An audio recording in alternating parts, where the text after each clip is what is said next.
সম্মানিত ভাই বন্ধুরা, আসসালামু আলাইকুম। নূর ভেটেরিনারিতে আপনাদের সবাইকে স্বাগতম। আজকে আপনাদের সাথে কথা বলবো যে গাভী বা বকনা হিটে আসলে তাদের লক্ষণগুলো যে প্রকাশ পায়, এই লক্ষণগুলো কী কী?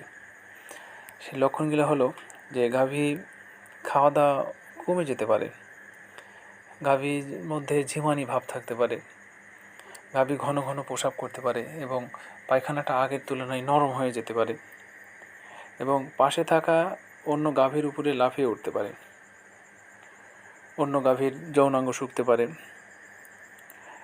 গাভী যদি হয় তাহলে দেখবেন যে দুধ উৎপাদনটা কমে গেছে। এবং শেষ যে লক্ষণটি আছে সেটা হলো গাভী প্রচণ্ড পরিমাণ ডাকতে পারে। যদি আপনারা এই সমস্ত কিছু উপসর্গ আপনারা দেখতে পান তাহলে আপনি ভাববেন যে আপনার গাভীটি হেঁটে এসেছে। যদি আমার চ্যানেলটি ভালো লাগে অবশ্যই আমার চ্যানেলটি সাবস্ক্রাইব করবেন। সবাই ভালো থাকবেন। ধন্যবাদ সবাইকে।